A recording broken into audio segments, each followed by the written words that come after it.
Everyone, welcome back to the channel. Today we are talking about GraphQL Type System, the backbone of how GraphQL APIs define and structure data. If you are curious about how GraphQL determines what fields you can query or what data gets returned, stick around. So let's just make a quick reminder. Let's start with a quick example. GraphQL queries often look like this, okay? And the response, it will be something like that. So let's just go back. Okay, so the query will look something like this and the results will be something like that. Basically, we start from root object like query. Number two, we select the hero field. Okay, we select the hero field. After that, then on what hero returns, we select name and appearance in, for example. The beauty of GraphQL is that the query's structure matches the structure of the return data. So you can predict the shape of the response, but how does GraphQL know these fields exist or what their types are? That's where the schema comes in. Okay, so let's just make a small introduction to the schema. So when we talk about the schema, a GraphQL schema is a set of types that fully describes the data you can query from a service. It's essentially a contract that says first, it says three things. First, which field can be requested. Okay. Number two, what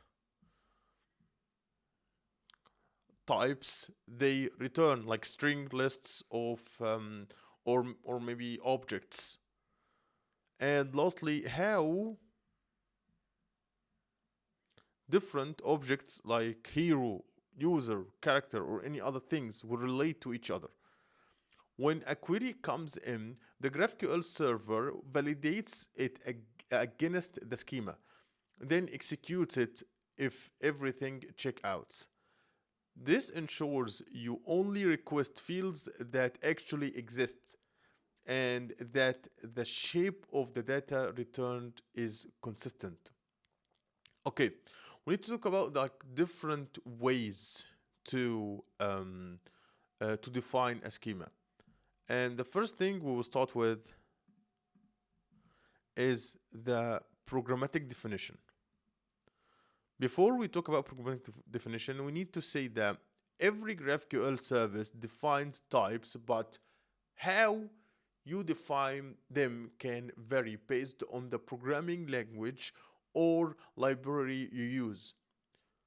We need to talk about some common approach. And the first thing, we talk about the programmatic definition.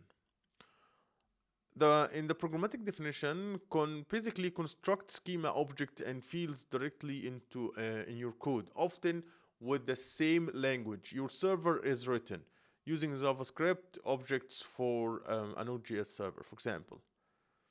And the next thing, or number two, we need to talk about is the schema definition. So a language agnostic syntax that looks similar to React to GraphQL queries. How does it look like? Okay, let's just put a code block here and put it like that. Yup, it looks exactly like that. So you then write a resolver functions in your code to fetch the data for each field. Number three, we need to talk about as well is the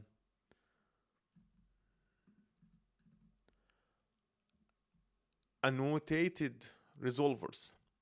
So write your functions first, annotate them with schema information, and let the library infer the types. Number four,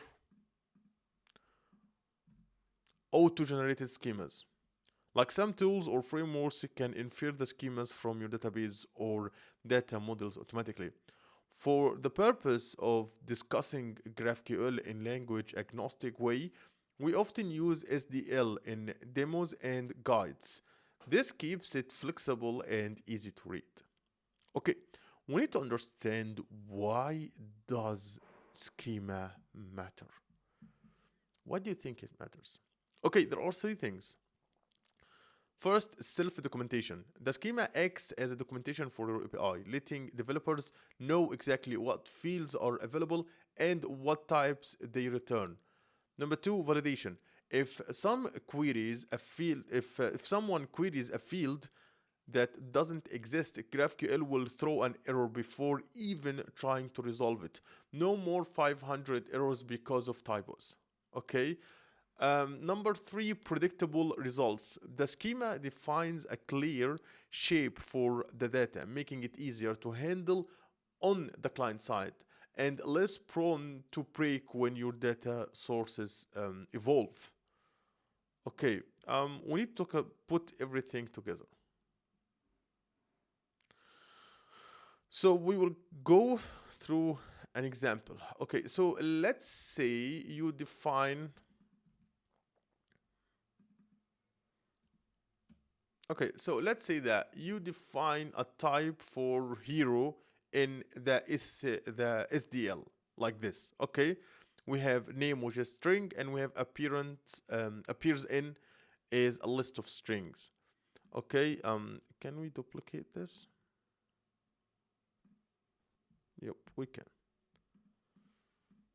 Then after we created the type, then you have a query type reference. For example, we can query like that. With this definitions, the query will return something like it will be something like that. Okay.